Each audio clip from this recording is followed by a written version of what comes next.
Diverse Founders Perspective, the podcast, Episode 8. So, welcome back to Diverse Founders Perspective, the podcast where we dive into the real stories behind diverse entrepreneurs refining their success, what success looks like in Denmark and beyond. From pediatrics to portfolio, how Elisabeth Iyore is demystifying wealth building in Denmark. I'm your host, Rebecca Jensen, founder of Diverse Founders Denmark, and today's episode is about financial empowerment, representation, and taking control of your financial future. Our guest today is Elisabeth Iyore, founder of and CEO of Intellyinvest Copenhagen, a company built on the belief that financial literacy is freedom. With over 20 years of experience navigating financial landscape in Denmark, Elisabeth helps people make smarter investment decisions, minimize tax implications, and build general wealth. What makes her journey even more remarkable is that she began her career as a pediatrician before turning her analytical skills and discipline towards the world of finance. Elisabeth, welcome to the show. Thank you very much. Thank you for hosting me. So let's start from the beginning. Your career is truly fascinating. You began as a pediatrician before founding Intellyinvest.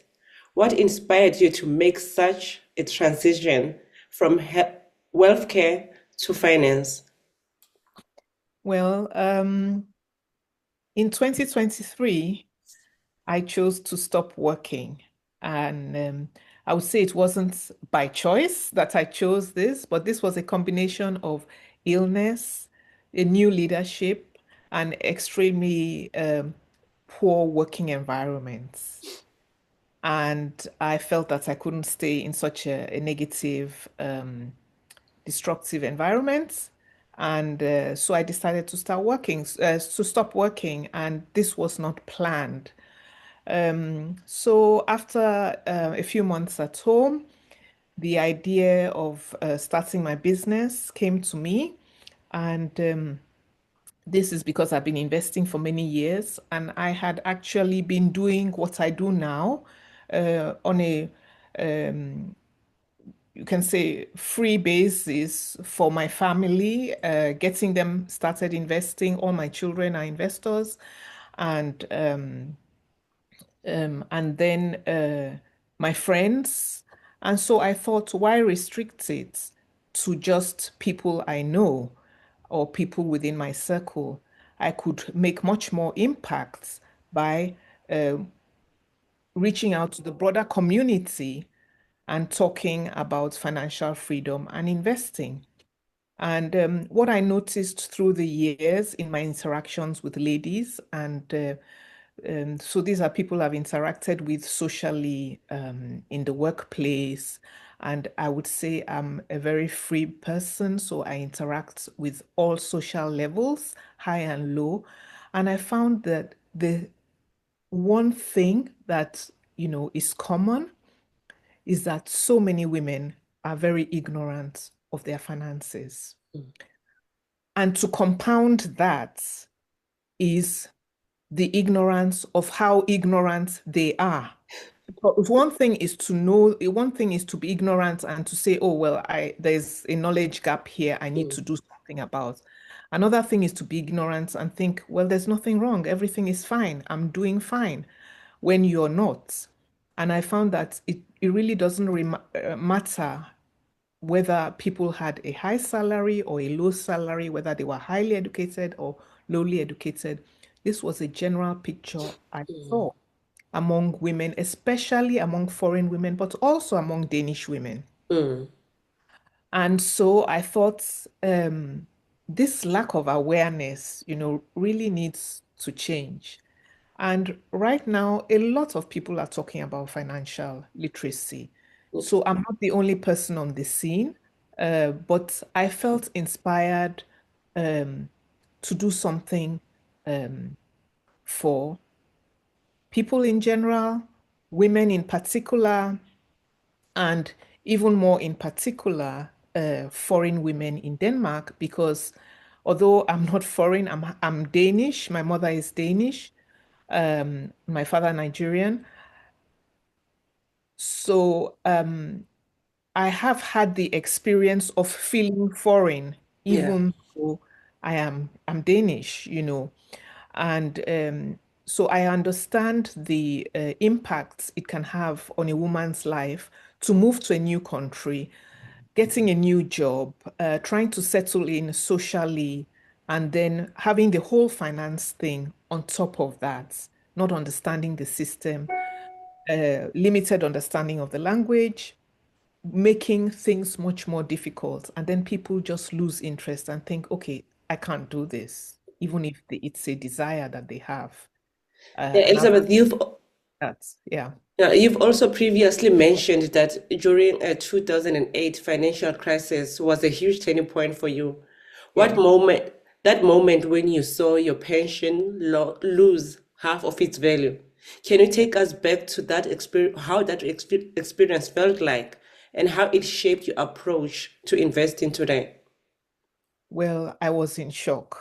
I was really in shock. And it was a financial crisis. So everybody was affected. All our Mm, pensions providers were affected. All private investors were affected.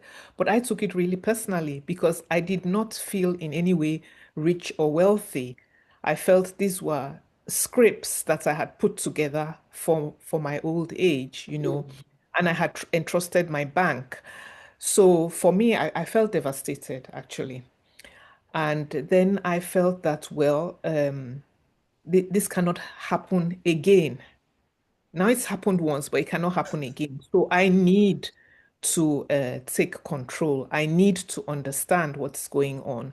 And I just embarked on a journey to increase my knowledge um, within the financial world. I went for evening courses. After work, I went for seminars. I joined the Danish Shareholders Organization. I did everything they had on their menu, and I went to the annual investor day and met lots of people in investing, mostly men. Had conversations that increased my knowledge, and in that way, I became more and more got more and more into it. At the same time, I decided that I was going to invest my annuity pension. So I took that over from my bank. And of course, I made mistakes because I didn't know that much when I started.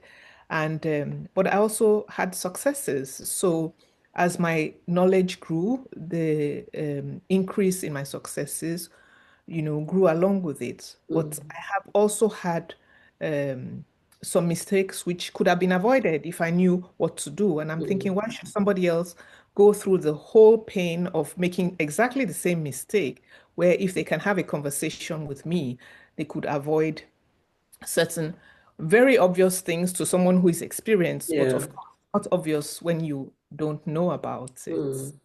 Yeah. So that is very empowering to take control of that. So many people might have walked away in such when such things have happened and taking maybe out, going away from markets with such a shock. But you decided to learn, adapt, and take control. What fueled that determination? Well, I was aware that other people have succeeded, and I'm a driven, ambitious person. I've always been. So I felt that if other people can learn this, Mm, then I can too. And I need to, it wasn't about, oh, I'm choosing to learn this. The way I felt about was I have to learn this. Um, so I just felt that it wasn't an option because I know mm, if you just put money in the bank, it loses value to in inflation. I mean, if you're only having 1 or 2% in interest and inflation is 3 to 4%, your money is just losing value every year. So I felt I need to find out what is the key, and then I will now use that key and implement in my own life. oh, empowering. So you've been investing now for over 20 years. What are some of the biggest lessons you've learned about building wealth and navigating uncertainty? Well, the biggest lessons I've learned is that fear and greed rule the markets. So if you want to succeed as investor, you have to understand these emotions that are ruling the markets and not fall into the trap either of fear or of greed. I try to be cautious not to fall into those two traps. Oh. So let's talk about Intellyinvest. What is the core mission behind your company, and how do you help people approach investing differently? The core mission behind my company is to increase financial literacy. And when I started, I was very broad. I reached out to everybody in Denmark, men and women, young and old. And then I found out that I actually need to narrow my constituency. And so right now, my focus is on women, but it does not exclude men. And my core focus is on foreign women in Denmark, not excluding Danish women. So I do have clients that are Danish.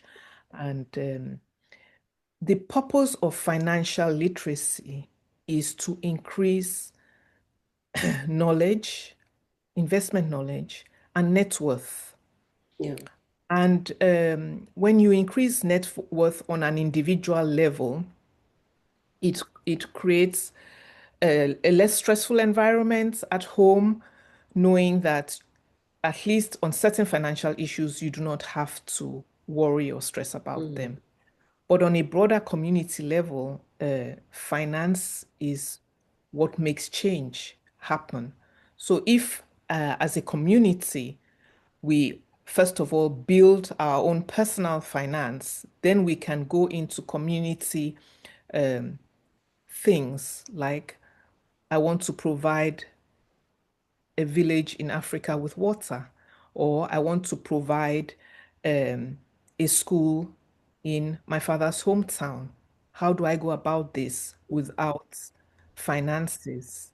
These can just be dreams that people have and they die with. But the key to change is having the economic power. I also noticed looking across the world, the diaspora, if you talk about generational wealth, money that moves from generation to generation, which includes property, stocks, companies, and a host of other things, Yeah. the Black population is lagging behind in every country that they find themselves in the world. And it's not a mistake, but we can do something about it. Yeah. And talk about finances, motivate each other, get to learn more, and then work together to improve as a community for community-related ideas that we want to fulfill. Yeah. So also you mentioned that you work with people from all walks of life, from beginners to experienced investors. What are some of the most common financial misconceptions that you encounter? Yeah, first of all, I meet a lot of women that think I can do this later. And that shows a lack of understanding of the power of compounding, because the power of compounding works over time. So actually, if you did it now or yesterday instead of tomorrow, then there's more wealth for you at the end of that journey. So Yeah. lack of understanding of compounding, that's number one. Number two is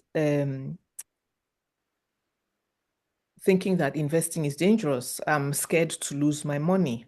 But we have documentation that investing actually grows your money year over year. Of course, there can be years with downturns. And that's why we say if you're going to invest, you should have a time horizon of minimum of 5 years. So don't put money in investing that you want to use within the next 5 years, but money that you know you can keep away for more than 5 years. Definitely invest instead of a savings account. But another misconception is thinking that they know, not asking and not seeking out knowledge.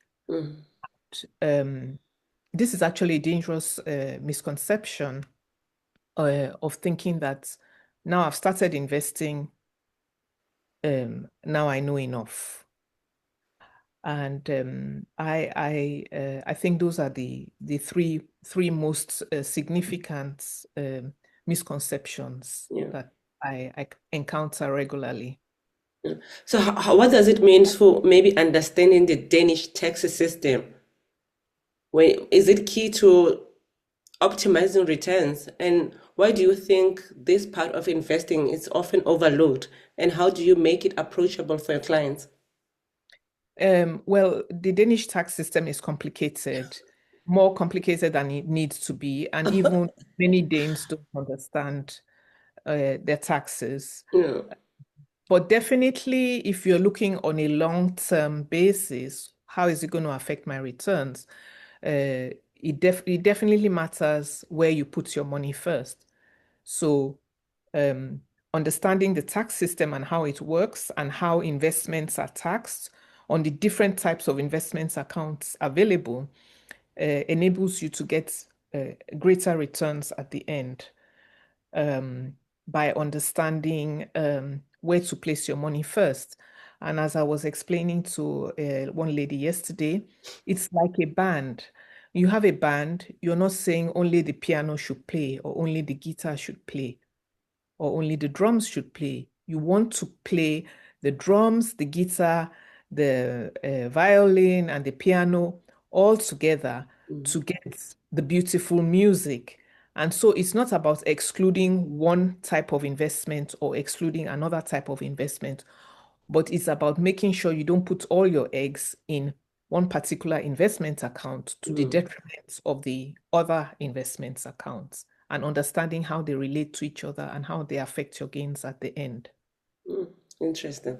So financial literacy can be intimidating for many people. How do you turn complex concepts into something empowering and accessible? Well, I use like everyday examples from my own life where I laugh at myself or some of the silly things I did in the past.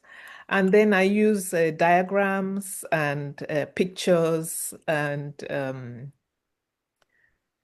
drawings when I am giving speeches to illustrate these things, and it actually makes it very understandable for people when they see these things, especially the pictures and then the examples, and someone laughs about it, but then it creates a greater understanding and say, oh, and this is not really as difficult as I thought it was. No. Yeah. Yeah. So as a diverse female founder in Denmark, working in a field that's still very male dominated, what has your experience been like building your company and establishing credibility in finance? Well, I'm still on the way, building and establishing credibility.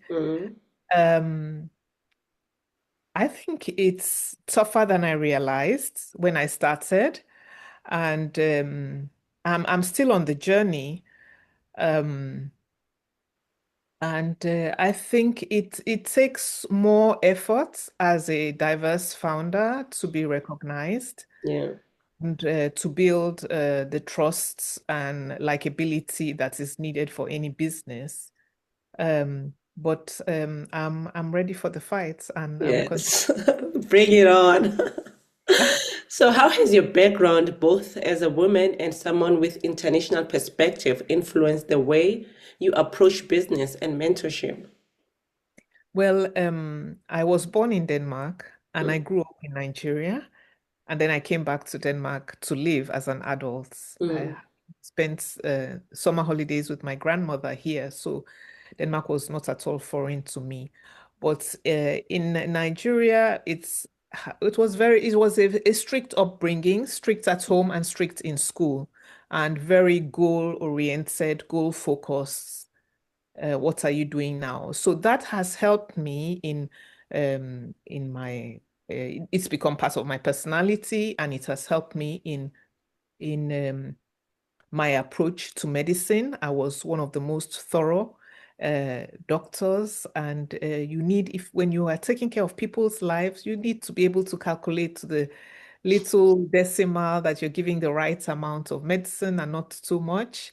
And those detail oriented parts of me have been helpful to me in finance, because I don't just brush over things. I look at it in detail. And if I don't understand it, I look at it again Again. Yeah. until I understand it. Um, so you talked about as a woman. I would say as a mother, I mean, I wouldn't say being as a woman, it has so much effect. I just feel that I'm a person. But as a mother, I have had a desire that my children should not have to go through the same amount of struggle that I went through financially. Yeah. And I have had a desire for them to, do better than me. And so I have tried to equip them with information and knowledge to help them get started earlier than I started, in the hope that at least that aspect of life stress can be removed from their lives, or reduced, if not removed totally, reduced from their lives. There are stresses that we can't do anything about, sickness, or poor relationships, but definitely we don't need to add financial stress if we have the tools to remove that. Mm. Mm. Yeah, that's a good knowledge to give to your kids. So Yeah. you build also a platform that empowers others to take ownership of their financial futures. Why is representation in finance and investment education so important, do you think? It's very important because I think culturally, women tend to leave it to the men. Mm. Women tend to avoid it because it's a male-dominated area. And this is not just African women, this is also Danish women, German women, American women. It's across the board.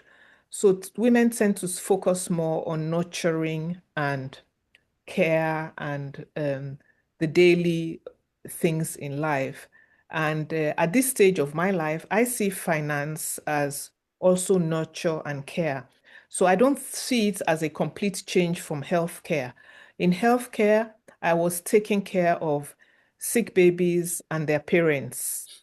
And now I'm helping people with sick finances, helping them to do better. Mm. So for me, it's just another side of the coin of helping people. And I love it. And Mm. what I do with my clients is not just, it's not a one-on-one and then 2 hours and then we are finished. I hold them in my hand and take them through their journey. Yeah. Because it's not about a one-time meeting. It's about seeing my clients actually get to that place where they have success. And for me, that means that it's not a one-time meeting. It's follow-up on WhatsApp, on emails, on telephones with questions at no extra charge. Wow.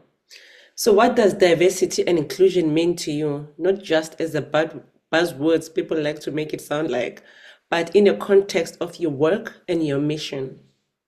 As Barack Obama said, when you sit at the table, make sure that you feel that you are part of the table because they are not that much different from you.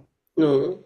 Or you should not go into the gathering, the table, or wherever with a sense of not feeling good enough. I think, yes, we are diverse, we are different, um, but one should approach the table with, yes, I'm bringing my competences, my skills, my personality, and my culture here to enrich this environment. And Mm. there's nothing for me to be shy or ashamed about. Mm. Actually, I'm proud that I can contribute in this Yeah. way. That's what I think about diversity. Yeah, bringing your whole self to the table and for people to accept you as you are, you don't have to change yourself for anybody, right? Okay. So what barriers still exist for diverse professionals in Denmark's financial business landscape, and how can we collectively work to change that? Well, there are not so many diverse founders in financial literacy programs that I know about. I just know a couple of people, and so that is really not representative. So there should be more, but it requires knowledge and willingness to share. And there are some people that do have the knowledge, but not the willingness or To the share. confidence to share. Mm, So how that can be improved? Well, it's really just about let's meet, let's talk, I have done these public speaking engagements for different women's organizations and men's organizations like PWN and She Invests, for Career Club Deco, for Pro Work, and for BPOC. So when I go out and do these speaking events, it enlightens people, and maybe some of the people that are enlightened later on along the journey, they will feel empowered to join the race, yeah. or the club of people who speak out about financial literacy. Or maybe such a podcast like this one, giving diverse founders like voices so that people know about, like you, Elizabeth, for example, the important that work that you are doing, and most people don't know even about you, right? Exactly. Yeah, So exactly. money is such an emotional topic for many. It's tied to fear or past mistakes. How do you help people rebuild a wealthy mindset around money and investing? Well, I do that in two ways. Well, I use a lot of time on the mindsets around money and investing. Um, because some people feel deep inside in their subconscious that they are not entitled or they do not deserve. And so, if you feel like that in your subconscious, even if you're earning a big salary, you may be spending most of it Mm, because your subconscious is telling you you don't deserve to have money. Whereas there are other people that do have a different, maybe upbringing or background that makes them feel more worthy, and then they are more careful with their money. So there are both these different aspects mm, to take it. But what I do is through questions and self-awareness slides, I do tend to get my clients or listeners to um, have some self examination in terms of what do I enjoy spending money on? What am I Do I have poor financial habits? If I do have some poor habits, exactly what are they? Uh, um, and then examine the why. Because it's not enough to understand that, oh, I have poor financial habits. It's to ask yourself, why do I do this? I know yes. it's not good. And then I still do it. And then once you can identify the why, then you can stop it because you can make changes in yourself because now you understand why you are maybe self-sabotaging, if that's what one is Yes. doing. So Yeah. you also emphasize generational wealth. Why is this concept so important to you personally? And what does it mean for communities underrepresented in finance? I think it's very important because it gives your children and your grandchildren a head start.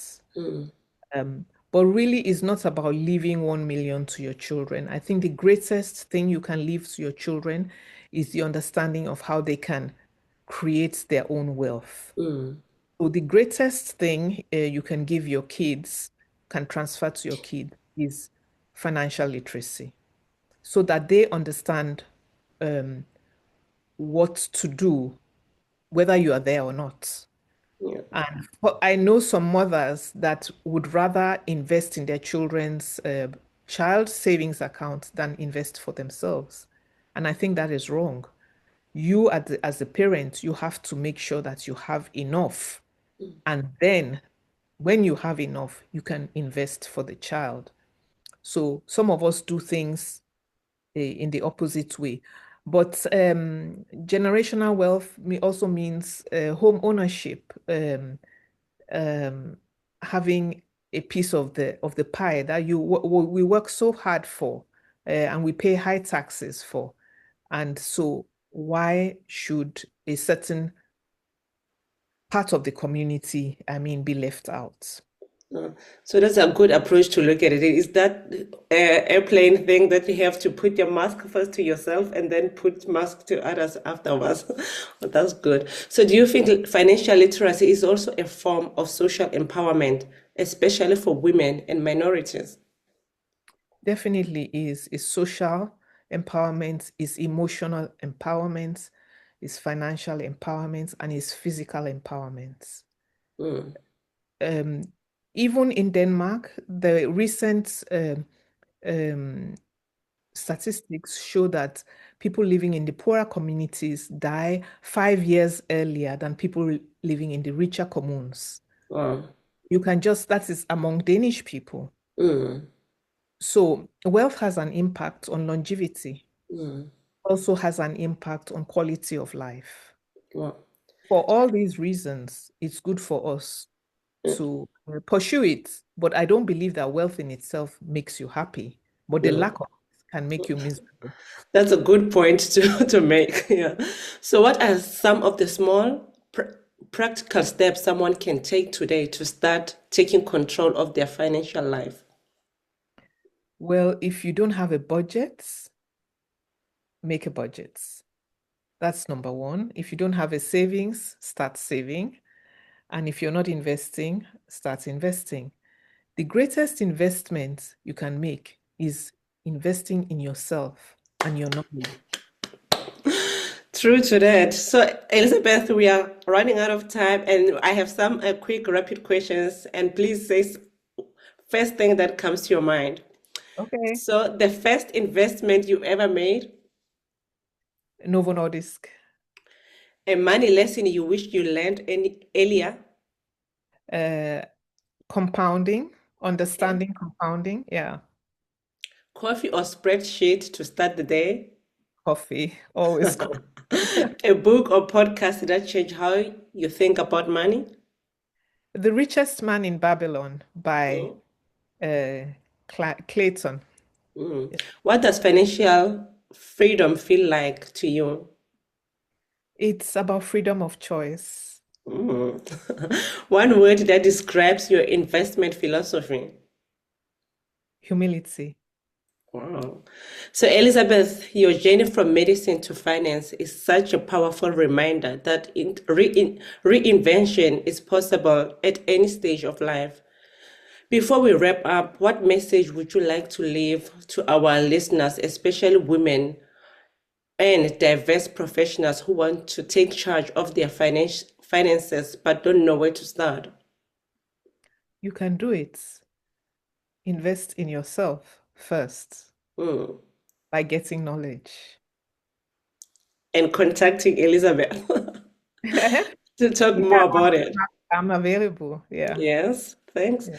So thank you so much, Elizabeth. This was very insightful, even for me. Like, this is out of my field. I've learned so much, and I think I can still learn so much from you. Thanks for sharing your story, for the work that you are helping others to achieve financial confidence and freedom. And for our audiences out there, if you want to learn more about how to make smarter investments and build wealth with purpose, visit Intellyinvest.com and connect with Elizabeth. This has been another episode for Diverse Founders Perspective, where representation, innovation, and community collide. Diverse Founders, one vision for success. Thanks for watching the Diverse Founders Network podcast. And that wraps up our final episode of Diverse Founders Perspective for this year. What a season, full of honesty, innovation, laughter, challenges, and powerful lessons from extraordinary founders across Denmark. We are hitting pause for this year, but not the mission. Next year, we return with even bigger stories, deeper conversations, and new voices who are redefining entrepreneurship, inclusion, and representation. Thank you all for being part of this journey. The movement continues, and so will this platform. See you all in the new year. Let's keep building a future where diverse minds shape the narrative. Thank you.